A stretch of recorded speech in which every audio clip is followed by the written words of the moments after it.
Mau membacakan cerita di kitab Ar-Risalah Al-Qushairiyah. Jadi saya hanya membantu referensi-referensi yang diajarkan guru-guru kita.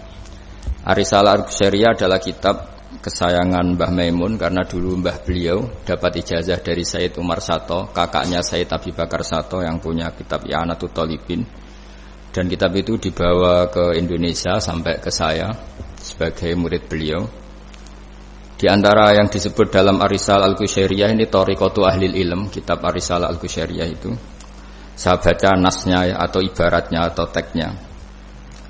Sami'tu ba'dal ulama yaqulu istadhafa majusiyun Ibrahim al-Khalil alaihi salam faqala bisyarti an tuslima. Famarral majusiyu fa'awhallahu ta'ala ilaihi mundu khamsina sanatan nut'imuhu ala kufri. Falau nawaltahu luqmatan min ghairi antu talibahu bitahyiri dini. Famado Ibrahim alaihissalam ala asari hatta adrakahu wa atadzara ilaihi fasalahu anis sabab fadzakara lahu dzalik fa aslamal majusiyu. Jadi suatu saat Nabi Ibrahim itu kan terkenal Abu Duyuf, orang yang mesti menservis tamu-tamu itu. Kita tahu dulu itu tidak ada warung, tidak ada hotel, tidak ada, ya pokoknya tidak ada mall, sehingga kalau orang pergi itu kelaparan betul itu. Mbok orang kaya pun kelaparan karena melewati padang pasir itu. Kalau sekarang kan orang mau sowan kiai makan dulu. Karena takutnya di rumah kiai kan makan sungkan. Jadi makan dulu nanti di kiainya tinggal pura-pura makan. Kalau dulu memang makan nih tamu itu wajib betul. Kalau ndak ya kelaparan betul tamu itu. Singkat cerita suatu saat di antara tamu itu berakidah, berfaham Majusi. Atau beragama Majusi lah gampangannya itu. Terus Nabi Ibrahim enggak mau, saya mau ngasih makan syaratnya Anda harus Islam gitu. Akhirnya orang ini putus asa kemudian meninggalkan Nabi Ibrahim. Saat orang itu meninggalkan Nabi Ibrahim, Allah memberi wahyu ke Nabi Ibrahim. Orang itu umurnya 50 tahun dan dia hidup karena tak kasih makan. Terus kata Allah, mundu khamsina sanatan nut'imuhu ala kufri. Saya yang Tuhan saja ngasih makan dia 50 tahun tanpa syarat dia harus Islam. Kamu baru dimintai makan sehari mensyaratkan Islam. Walhasil terus Nabi Ibrahim ngejar orang Majusi itu terus monggo makan di rumah saya. Singkat cerita terus orang Majusi itu tanya kenapa Anda berubah pikiran. Terus Nabi Ibrahim cerita bahwa beliau ditegur Allah kemudian harus melakukan itu. Jadi cerita-cerita seperti itu banyak. Dulu kita dengar para kiai sering cerita ketika seorang Yahudi rumahnya diusir Amr bin As untuk pembangunan masjid. Ketika lapor ke Sayyidina Umar, masjid itu yang mengambil tanahnya orang Yahudi harus dikembalikan ke orang Yahudi. Dulu guru-guru kita juga sering cerita Sayyidina Ali itu pedangnya dicuri sama orang Yahudi. Ketika ketemu di pasar atau di jalan, kemudian Sayyidina Ali yakin itu pedangnya, dilaporkan ke Qadhi Syurah. Setelah itu Sayyidina Ali diminta buktinya apa, saksinya siapa kalau itu pedang Anda. Saksinya Hasan dan Husain. Tapi kata hakim, Said Hasan Husain itu keluarga Anda, tidak sah jadi saksi. Zaman itu Sayyidina Ali masih berargumentasi, waqad qala Rasulullah sallallahu alaihi wasallam Hasanun wa Husainun sayyida syababi ahlil jannah. Tapi kata Imam Surah tetap standar saksi itu tidak boleh dari keluarga. Singkat cerita, qadhinya itu pakai standar hukum usul fikih, al-qaulu qaulu sahibil yad. Yang dibenarkan adalah yang sekarang megang barang itu. Ketika enggak ada saksi, al-musaddaq, yang dibenarkan al-qaulu qaulu sahibil yad, yang dibenarkan ya yang megang barang itu. Singkat cerita dimenangkan oleh orang Yahudi tadi. Setelah dimenangkan, Sayyidina Ali agak kecewa, masa seorang Amirul Mukminin sidang di pengadilan negeri kalah. Tapi orang Yahudi tadi akhirnya insaf, sadar sampai masuk Islam, sampai beliau ngendikan bihadza taqumus sama wal ard, karena ini langit dan bumi berdiri karena keadilan itu. Jadi ini cerita-cerita referensi yang bisa menolong teman-teman siapapun berkomunitas internasional.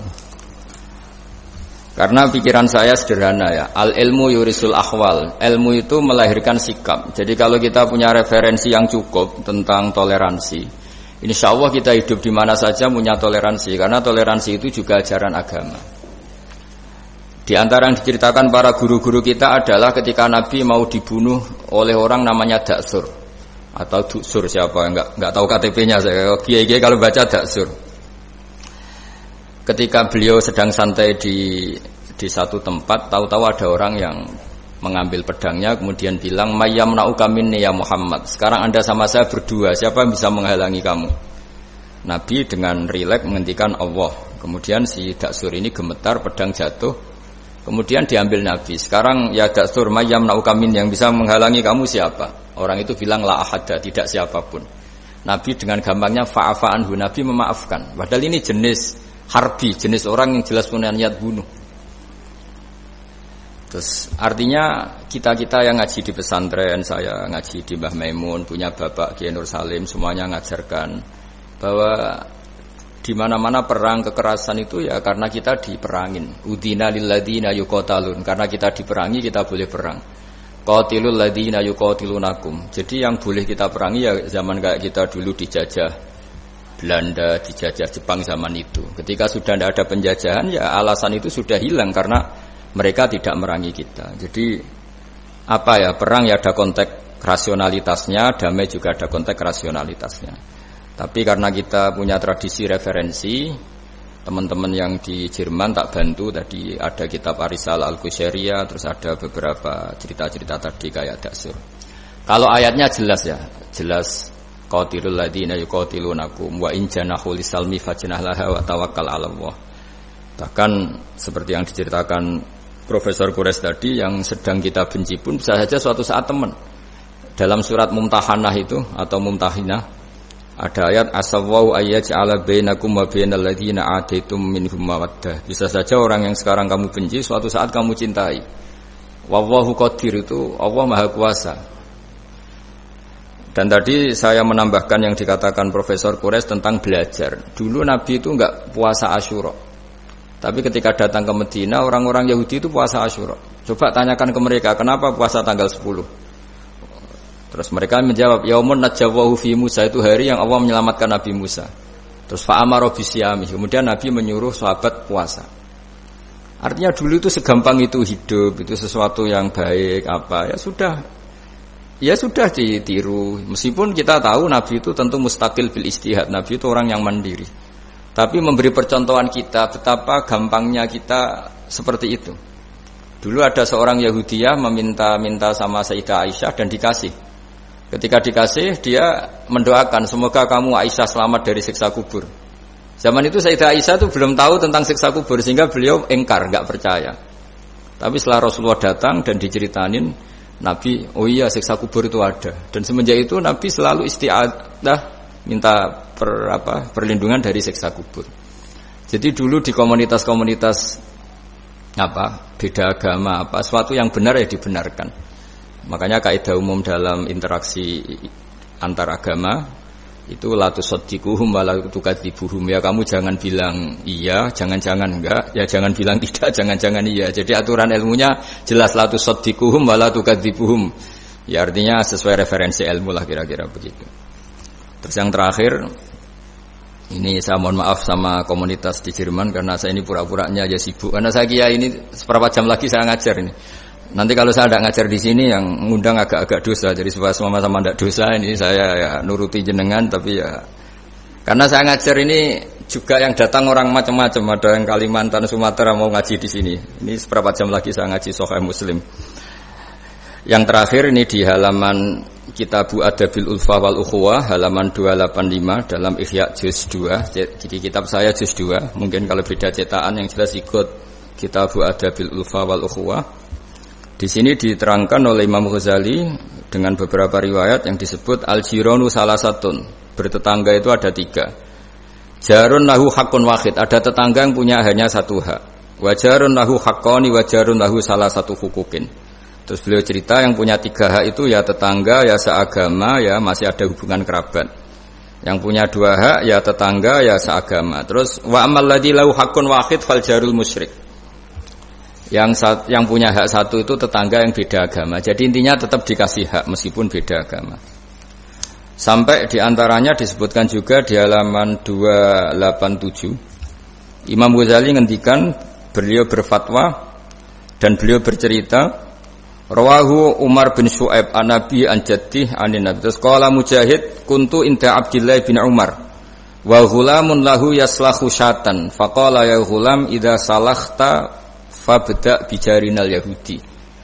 Abdullah bin Umar itu sedang memasak kambing, atau itu pembantunya ini sedang nguliti kambing. Itu pesannya Abdullah bin Umar, ya ghulam, idza salahta fabda bijarinal yahudi. Nanti jangan lupa tetangga kita yang Yahudi. Ini di Ihya halaman 287. Hanya cerita kebaikan. Jadi cerita perang itu ya karena kita diperangin, tapi ya kalau kita dibaikin ya baik, itu ajaran Islam. Hatta qala dzalika miraron. Faqala lahu lima taqulu hadza. Ini pembantunya juga enggak langsung menerima. Kenapa saking enggak mau nerimanya diulang-ulang lagi oleh Abdullah bin Umar. Faqala inna Rasulullah sallallahu alaihi wasallam lam yazal yusina bil jar hatta khashina annahu sayuwarrithu. Kenapa engkau melakukan itu ya Abdullah bin Umar? Terus beliau menjawab, Rasulullah itu selalu berpesan untuk berbuat baik sama tetangga. Tadi kita tahu kalau tetangga punya 3 hak, berarti seagama, ada hubungan kerabat, hakul jar, berarti 3. Ada yang seagama dan tidak punya hubungan kerabat, berarti punya 2 hak, yaitu satu agama dan kerabat. Ada yang punya 1 hak saja, ya tidak keluarga, tidak seagama, tapi karena tetangga, itu juga tetap punya hak. Dan itu pun masuk kategori lam yazal yusina bil jar, termasuk orang-orang yang harus kita baikin. Ya kalau di Qur'annya kayak tadi ya, qatilul ladzina yuqatilunakum, boleh merangi ya yang merangi kita. Udzina lil ladzina yuqatalun, diberi hak merangi ya sama yang merangi kita, bukan yang tidak merangi kita. Terus waqala Hisam, kanal Hasanu la yara ba'san antut imal jarul yahudiyya wan nasraniyya min udkhiyatik. Bahkan sebagian ulama di sini disebut Hasan Basri berpendapat kalau berkorban, kalau punya tetangga Yahudi yang butuh enggak apa-apa dikasih dagingnya. Ini di halaman Ihya 287 juz 2. Jadi dari cerita-cerita itu dan referensi-referensi itu, teman-teman di Jerman enggak usah khawatir lah kalau kiai-kiai kayak kita itu berfatwa enggak boleh berkomunitas internasional nanti takut begini ndak lah. Kita bacanya ya sama seperti yang dibaca Profesor Kures, sama yang dibaca guru-guru kita. Jadi itu kalau boleh dikatakan sumbangan saya lah, bahwa di kita di pesantren itu ajaran-ajarannya juga seperti itu. Dan tadi beberapa kita saya sebutkan halamannya supaya bisa dicari, supaya tidak kelihatan hoax, juga tidak bikinan saya gitu, supaya jelas itu. Dan saya mohon maaf karena nggak bisa ngikuti sampai selesai, tapi saya ngapresiasi, semoga jadi syawal yang baik, minal aidin wal faizin. Minal aidin artinya kita kembali menjadi ahli surga. Saya termasuk yang sependapat dengan kitab yang saya baca. Dulu kita ini ahli surga karena Nabi Adam lahirnya di surga dan diciptakan di surga. Karena satu kesalahan beliau harus kembali ke bumi. Dan setelah puasa itu selesai dan diterima, kita kembali ke ahli surga lagi. Maksud minal aidin, kita kembali lagi berstatus sebagai ahli surga. Dan itu dimulai dari saling memaafkan. Karena yang menghalangi masuk surga itu hak adami. Manusia itu kan paling kikir untuk memaafkan orang lain. Padahal kalau hak adami belum selesai itu Allah tidak mau memaafkan. Makanya syaratnya masuk surga harus kita saling memaafkan. Dengan cara seperti itu insya Allah kita minal aidin wal faizin. Jadi mohon maaf, sekali lagi mohon maaf karena saya tidak bisa ngikuti sampai selesai karena saya harus ngaji. Karena bukan apa-apa ya, memang harus. Andikan sunat itu mungkin saya tinggalkan. Mohon maaf sekali. Wassalamualaikum warahmatullahi wabarakatuh.